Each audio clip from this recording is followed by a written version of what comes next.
আল্লাহর নবীজি ডাক দিয়ে বলেছেন, ইহুদি ভাই তুমি আমার কলার খানা জামার কেন তুমি ধরলে বলাও।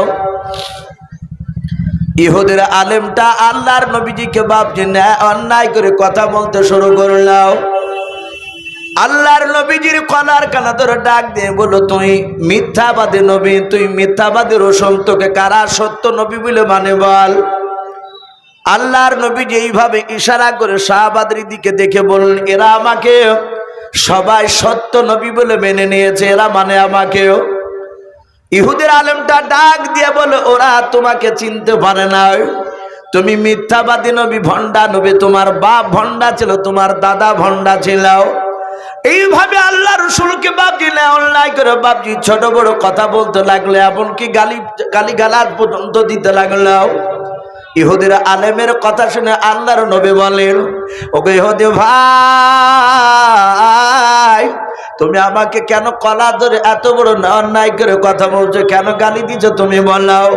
ডাকে দিয়ে বলো, ভাই তোর কাছে এক নয় দুই নয়, প্রায় এক নয় দুই নয় 20 দিন হতে চললাও, আমি তোর কাছে আমি 4 বার আজকে নিয়ে আসা হলাও, তুই 4 বার অস্বীকার করেছিস, আমার টাকা নিশিনে বলেছিস, ও তাই তোকে আমি মিথ্যাবাদী বলছি, ভণ্ডা নবী বলছে, তুই সত্য নবী নয়।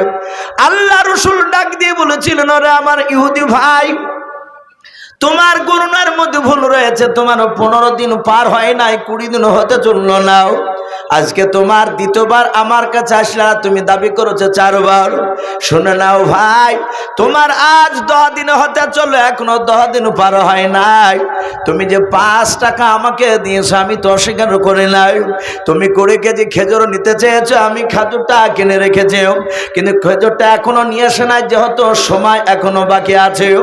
আল্লাহর নবী জনাবে মোহাম্মদ রাসূলুল্লাহ সাল্লাল্লাহু তাআলা আলাইহি ওয়াসাল্লামের এভাবে হাতখানা ধরে বাপনি ইহুদের আলেমটাও আল্লাহর নবীকে গালিগালাজ বাপনি করতেছিল। ওখানে 4 দিনকার টাটকা ইমানদার সাহাবা ওমর উনি দাঁড়িয়ে দাঁড়িয়ে দেখলেন, আল্লাহ তোমার বান্দা ওমর এখনো তো জিন্দা আছে, মরে নাই। ওমর জিন্দা থাকা অবস্থায় বিমান ইহুদির সন্তান এসে আমার নবীজিকে গালিগালাজ করবে, ওমর বেঁচে থাকতে সহ্য করবে না। ওমর রাগ সামলাতে না পেরে বাবা ওমরের হাতে তলোয়ারের উল্টো ফেলে দিয়ে ওই ইহুদির আলেমটার ডান হাতে তলোয়ার খানা জোরে বাপজি আঘাত করে দিয়ে বলেছে, বেঈমান হাত নামাও, এই বেঈমান তুই তাড়াতাড়ি হাত নামাও। হাত নামা বলে বাপজি তলোয়ারের উল্টো পিড়ি দিয়ে আঘাত করে নিয়েছে। ও বাপজি ভাইয়েরাও, আমি বললাম কিছুক্ষণ আগে ওমরের 2 বাহুতে 50টা যুবকের শক্তি আল্লাহ একা দান করেছিলেন। ওই ওমরের আঘাত ইহুদিরা হাতে লেগেছে, কলার থেকে বাপজি হাতটা ছুটে গিয়েছে। হাতটা ছুটে যাওয়ার পর ইহুদির হাতে লাগা জায়গাটায় বাবা হাত ইহুদি এভাবে ধরলাম, নিজের হাতটা ধরে নিয়ে বুকের কাছে বাপজি জোরে ধরেছে। জোরে ধরার পর আল্লাহর নবীর চেহারার দিকে ইহুদি তাকে থেকে দেখতেছে। ইহুদির 2 চোখের কোনা দিয়ে বাপজি পানি ঝরতেছে, আঘাত লেগেছে ওমরের তলোয়ারের আঘাত। ইহুদি মনে মনে চিন্তা করেছে, আল্লাহ তোমার আখিরি জামান রাসূলকে আমি ইমতিহান নিতে এসেছি, আমি পরীক্ষা নিতে এসেছি। ওগো মাওলা তোমার নবীজির উম্মত ওমর আমাকে আঘাত করেছে, দেখে তোমার নবীজি ওমরের বিচার করে কিনা। যদি ওমরের যদি বিচার না করে তাহলে আমি জানবো তোমার রাসূল পয়গম্বর, তিনি আখিরি জামানার পয়গম্বর নয়। আল্লাহ রসুল ইহুদির চেহারার দিকে চেয়ে বুঝতে পেরেছে ইহুদি আঘাত পেয়েছে। আল্লাহ রসুল ডাক দিয়ে বলেন, ওমর। ওমর তলোয়ারটা মেরে দিয়ে আল্লাহর নবীজিকে ডাক দিয়ে বলো, হুজুর আপনি হুকুম দিয়ে দেন, এই বেঈমান ইহুদিকে আর পৃথিবীর মুখে বেঁচে রাখবো না, একে জবাই করে দিয়ে জাহান্নামের দরজায় একে পাঠিয়ে দেব। আল্লাহর রাসূল বলেন, ওমর উত্তেজিত হয়ে না, ওমর বসে যাও। ওমর ডাক দিয়ে বলো, হুজুর এত বড় কোলে যাও নবী গো, আমি ঈমান আনার পর দেখলাম আজ 4 দিন হতে চললাম, আপনার জীবনে অন্যায় কাজ আপনি করতে পারেন না, বলুন সুবহানাল্লাহ। ওগো নবীজি এটা আমার অগাধ বিশ্বাস, কিন্তু ইহুদি বারবার বলছে না তুমি মিথ্যাবাদী। ও নবীজি আপনি বলেছেন আমি মিথ্যাবাদী নয়। নবী তাই সহ্য করতে না পেরে তলোয়ারের আঘাত করে দিয়েছে। নবী হুকুম দিয়া দেন একেবারে সবাই করে পাঠিয়ে দিয়ে জাহান্নামে। আল্লাহর নবী বলেন উমার তুমি বসে যাও। উমার সাথে হাতে বাপজি নবীর কথা শুনে উমার তলোয়ার নিয়ে বসে মরলাম। আল্লাহর নবী যে ডাক দিয়ে বলেন উমার রে, ইহুদি তোমার কলার ধরেছিল না আমার কলার ধরেছিল বলা। হযরত উমার বিশ্ব নবীর কথা শুনে উত্তর দিয়ে বলেন নবী গো, আমার কলার ধরে নাই আপনার কলার ধরেছিল। আল্লাহর দরুদে নবী ডাক দিয়ে বলেন ওমর, তাহলে আমি কি তোমাকে মারতে হুকুম করেছিলাম? ইহুদিকে মারলাম। আল্লাহর নবীর সাহাবা ওমর বলে হুজুর না, আপনি হুকুম দেন নাই, কিন্তু আমি সহ্য করতে পারি নাই। আপনাকে অপমান করবে ওমর বেঁচে থাকা পর্যন্ত সহ্য করতে পারবে না। আল্লাহর নবী বলেন ওমর তুমি অন্যায় করেছ। এই ওমর আমি আখির জামানার পয়গম্বর মুহাম্মদ রাসূলুল্লাহ সাল্লাল্লাহু তাআলা আলাইহি ওয়াসাল্লাম, আমি তোমাকে হুকুম করেছি ওমর তুমি এখন ইহুদের হাত ওখানা ধরে তুমি ক্ষমা চেয়ে নাও। হযরত ওমর একেবারে নরম হয়ে গিয়েছে। ওমর সঙ্গে সঙ্গে বাপজি রাসূলের কথা শোনার পর ইহুদির হাত ওখানা জোড়ে ধরলো। জোড়ে ধরার পর ওমর ডাক দিয়ে বলছে ইহুদি ভাই, ওমর বাতিলের কাছে মাথা নত করা বান্দা নয়, কিন্তু পরিস্থিতি আলাদা হয়ে গিয়েছে। নবীজি ক্ষমা চাইতে বলেছে তাই আমি তোমার হাত দুখানা ধরে আমি তোমার কাছে ক্ষমা চাইতেছি। রাসূল যদি বলতো ওমর ওকে কাঁধে করে নিয়ে বাড়াও, যত দূর নিয়ে যেতে বলতো আমি তত দূর নিয়ে যেতাম। হে ইহুদি ভাই, তুমি আমাকে ক্ষমা করে দাও। রহমতের নবী ওমরকে দেখলেন যে ক্ষমা চেয়ে নিল। বিশ্ব নবী রহমতের নবী বললেন ওকে ইহুদি ভাই, আমিও ওমরের হয়ে আমি আবার তোমার কাছে ক্ষমা চাই। আমার বিনা হুকুমে তোমাকে আঘাত করেছিল, তুমি কষ্ট পেয়েছো, তুমি আঘাত পেয়েছো। আল্লাহর নবী বলেন ওরে আমার উসমান গনি জামাই কোথায় আছো, তুমি দাঁড়িয়ে যাও। মসজিদই ছিলেন, উনি দাঁড়িয়ে বললেন ইয়া রাসূলুল্লাহ হাবিবাল্লাহ, আপনি বলুন। আপনারা সকলেই জানেন উসমান গনিকে গনি বলা হতে কারণে উনি মালদার ছিলেন, নবীজির জামাই। যে উসমান গনি রাদিয়াল্লাহু তাআলা আনহুকে নবী জুন নুরাইন বলতেন, দুই নূরের অধিকারী।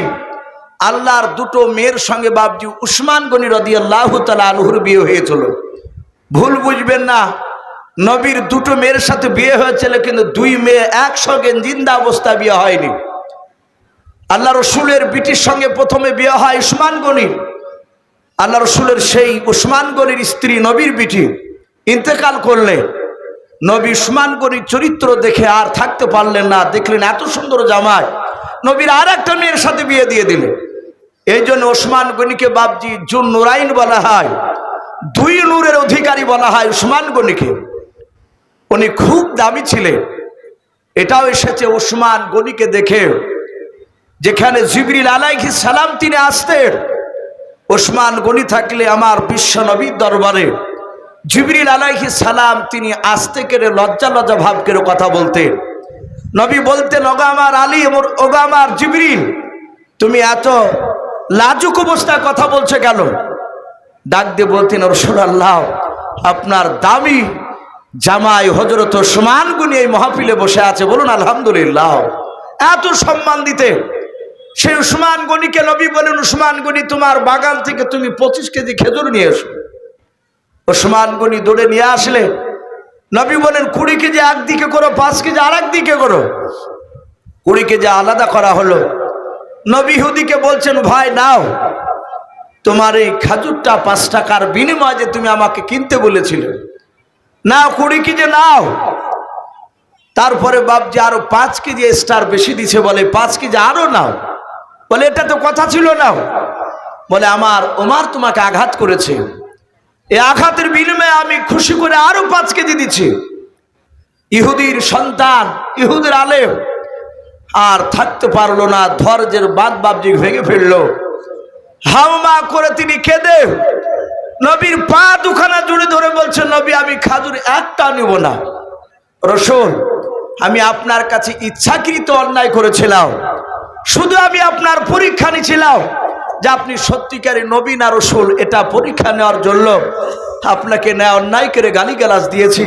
নবী, আপনি আমাকে ক্ষমা করে দিয়ে আপনার কলেমা পড়ে মুসলমান বানিয়ে নেন। বলুন সুবহানাল্লাহ। বাপজি আমার সোনা লালেরা, আল্লাহ রাসূল সাল্লাল্লাহু তাআলা আলাইহি ওয়াসাল্লামের বাপজি সেই মসজিদে নববীতে কথা বলছিলাম। 600-র উপরে সাহাবা, হযরত উসমান গনি, নাই উমর ফারুক ডাক দিয়ে বলছে, নবী গো, আমি উমর ঈমান আনার পরে ওই 4 দিনকার দিন করেছিল এক ইহুদি আপনাকে অপমান, তারপরে কিন্তু আর কেউ করতে পারে নাই। একবার বাপজি আমরা আস্তে আস্তে একবার জিকির করে নি, লা ইলাহা, একটু পড়ে নি, লা ইলাহা। মাস্টার আসেন, লা ইলাহা ইল্লাল্লাহ, লা ইলাহা ইল্লাল্লাহ, লা ইলাহা ইল্লাল্লাহ মুহাম্মাদুর রাসূলুল্লাহ সাল্লাল্লাহু তাআলা আলাইহি ওয়াসাল্লাম। ভাই আমি বলছিলাম সেই আল্লাহ রাসূল বাপজি 600-র উপরে সাহাবা নিয়ে বসা। আল্লাহর নবীর সাহাবারাও ডাক দিয়ে বলেন, গো আল্লাহর নবীজি, আপনি বলুন, আপনি কেন আমাদেরকে এখানে একত্রিত করলেন, জমা করলেন? আপনি বলুন নবী, আপনি কি বলতে চাইছেন, একটু তাড়াতাড়ি বলুন। আল্লাহর নবীজি বলেন, গো সাহাবায়ে-কেরাম, আমাকে আল্লাহ কোরআন পাকে বলে দিয়েছেন, পূর্ণাঙ্গ দিন দিয়ে আমি পাঠিয়ে দিয়েছি রাসূল, আর আপনার উপর কোনো নবী আসবে না। আল্লাহ কোরআনে বলেছেন, ও খাতামান নবিয়্যিন, আল্লাহ রাব্বুল আলামিন নবুয়তের দরজায় তালা মেরে দিয়েছেন। এই আমার সাহাবায়ে-কেরাম শুনে নাও, আমি এমন একটা জায়গায় আমি তোমাদের সবাইকে নাও। 600-র উপরে সাহাবা রয়েছে। বলো হুজুর, হ্যাঁ, এতগুলো সাহাবার মধ্যে থেকে একজন সাহাবাকে আমি দেখতে চাই, একজন সাহাবাকে কলেমার দাঁত নিয়ে যেতে বলবো এমন একটা দেশে, যে দেশের বাদশা বেঈমান, ওই দেশের প্রতিটা নাগরিক বেঈমান। ও আমার বন্ধু শুনে নাও সাহাবারাও, একজন ব্যক্তি যাবা, হিকমতের সহিত কথা আলোচনা করবা, এমন হিকমতের সহিত কথা আলোচনা করবা যেন তোমার কথাবার্তা শুনে যেন অমুসলিমরা যেন মুগ্ধ হয়ে যায়। এই সাহাবারাও, কে আছো বলে একজন ব্যক্তিকে আমি দেখতে চাই।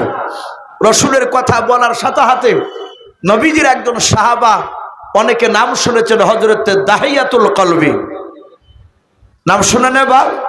এই দাহিয়াতুল কলবি রাদিয়াল্লাহু তাআলা আনহু, তিনি খুব দামি সাহাবা ছিলেন, দেখতে সুন্দর ছিলেন।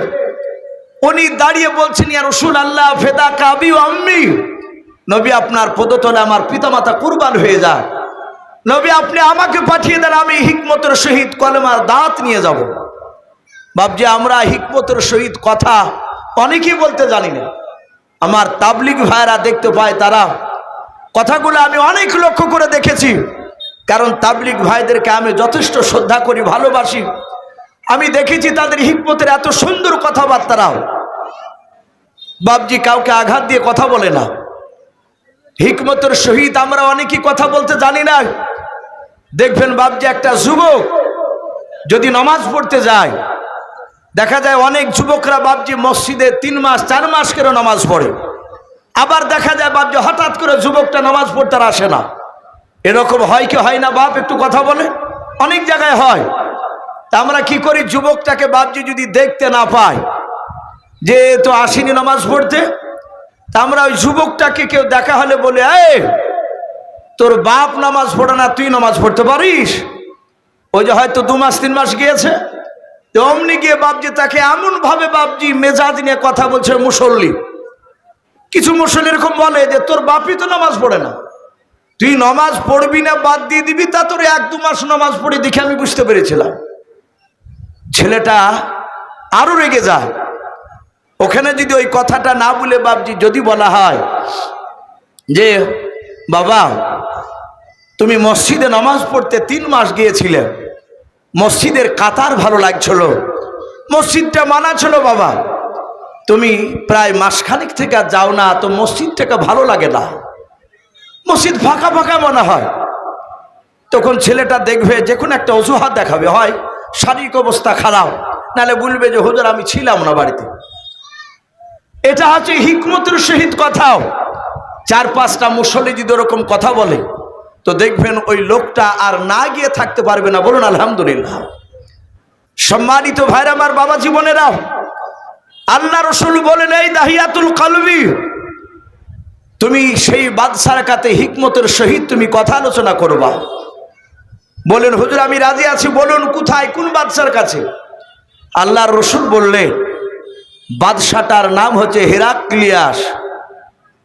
বুখারী শরীফে বাবজি তার নাম কয়েকবার এসেছে। বাদশাটার বাড়ি হচ্ছে রোম দেশে, রোম দেশের সম্রাট। নবীজি বললেন সেই বাদশাহ অত্যন্ত বুদ্ধিজীবী, সে বেঈমান হলো, তার বুদ্ধি রয়েছে।